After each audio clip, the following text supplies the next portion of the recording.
Hi అండి, అందరికీ నమస్తే. Welcome back to Vanabhojanam. ఈరోజు రెసిపీ వచ్చేసి గోడు చిక్కుడు టమాటో కర్రీ. ఈ గోడు చిక్కుడిని కొంతమంది గోకరకాయ అని కూడా పిలుస్తూ ఉంటారు కదా.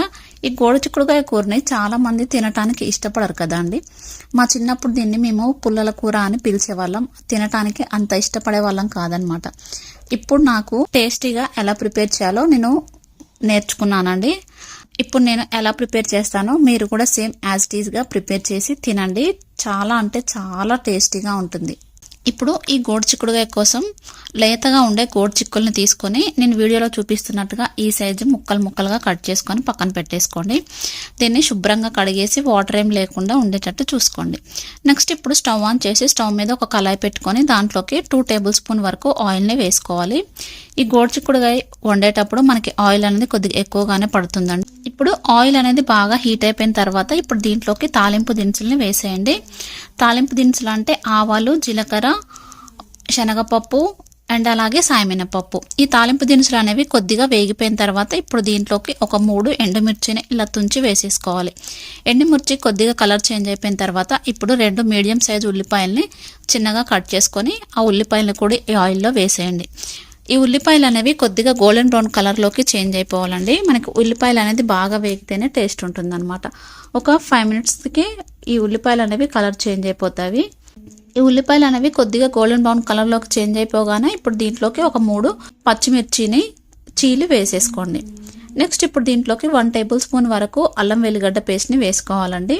అల్లం ఎల్లిగడ్డ పేస్ట్ వేసుకోగానే ఒక 1/2 టేబుల్ స్పూన్ వరకు పసుపుని వేసేసి ఈ అల్లం వెల్లిగడ్డ పేస్ట్ పచ్చివాసన పోయేంత వరకు ఆయిల్లో డీప్గా ఫ్రై చేసేసుకోండి.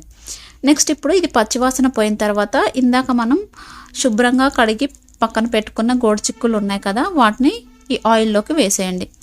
ఇవి వేసిన తర్వాత ఒక్కసారి బాగా కలిపేసుకోవాలండి. ఆ ఉల్లిపాయలు ఆయిల్ అనేది గోడు చిక్కులకు పట్టేంత వరకు బాగా కలిపేసుకొని ఇప్పుడు మూత పెట్టేసి ఒక 20 మినిట్స్ వరకు ఆయిల్లోనే బాగా ఫ్రై అయిపోవాలండి. 20 మినిట్స్ అంటే 5 మినిట్స్కి ఒకసారి తీసి కలుపుతూ ఉండాలన్నమాట. ఇలా మధ్య మధ్యలో కలపలేదంటే మనకి అడుగంటిపోయే ఛాన్స్ ఉంటుంది.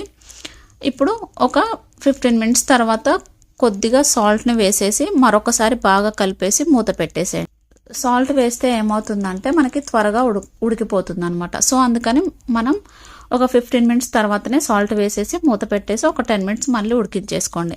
చూసారా, ఇప్పుడు ఆయిల్లో బాగా ఫ్రై అయిపోవాలండి. మనకి గరిటెతో తిప్పుతూ ఉంటే పొడి పొడిగా అనిపించాలన్నమాట. అప్పుడే మనకి టేస్ట్ అనేది బాగుంటుంది. ఆయిల్లో డీప్గా ఫ్రై అవ్వలేదు అని అంటే మనకి పచ్చివాసన అనేది వస్తుంది, తినబుద్ధి కాదనమాట అప్పుడు గోడు చిక్కుడుకాయ కర్రీ. ఇప్పుడు ఆయిల్లో బాగా ఫ్రై అయిపోయింది కదా, ఇప్పుడు దీంట్లోకి కొద్దిగా కరివేపాకు అండ్ అలాగే ముందుగా కట్ చేసి పెట్టుకున్న ఒక మీడియం సైజు 3 టమాటోస్ని వేసేసుకోండి. ఇప్పుడు ఈ టమాటాలు ఒక 10 నిమిషాలకి బాగా ఉడికిపోతాయండి. టమాటాలు ఉడికిపోయిన తర్వాత ఇప్పుడు దీంట్లోకి కొద్దిగా కారాన్ని వేసేసుకొని మరొకసారి బాగా కలిపేసి మూత పెట్టేసేయండి. ఈ కారం 5 మినిట్స్కి ఉడికిపోతుందండి. ఇప్పుడు మనకి గోడు చిక్కుడుకాయ అనేది ఉడికిపోయింది కదా. నెక్స్ట్ ఇప్పుడు దీంట్లోకి 1/2 టేబుల్ స్పూన్ వరకు ధనియా పౌడర్ని వేసేయండి. నెక్స్ట్ కొద్దిగా కొత్తిమీరని యాడ్ చేసేసి ఈ కొత్తిమీర పచ్చివాసన పోయేదాకా ఉడికించేసుకొని స్టవ్ ఆఫ్ చేసేసుకోండి. ఇప్పుడు ఎంతో టేస్టీగా ఉండే గోడు చిక్కుడు టమాటో కర్రీ రెడీ అయిపోయిందండి. మీరు ఒక్కసారి మీ ఇంట్లో ఈ గోడు చిక్కుడుకాయ కర్రీని ట్రై చేసి ఎలా ఉందో నాకు కామెంట్ చేయండి. ఈ వీడియో కనుక మీకు నచ్చినట్లయితే please do subscribe. Thanks for watching. మరిన్ని వీడియోస్ కోసం వనభోజనం ఛానల్ని చూస్తూనే ఉండండి.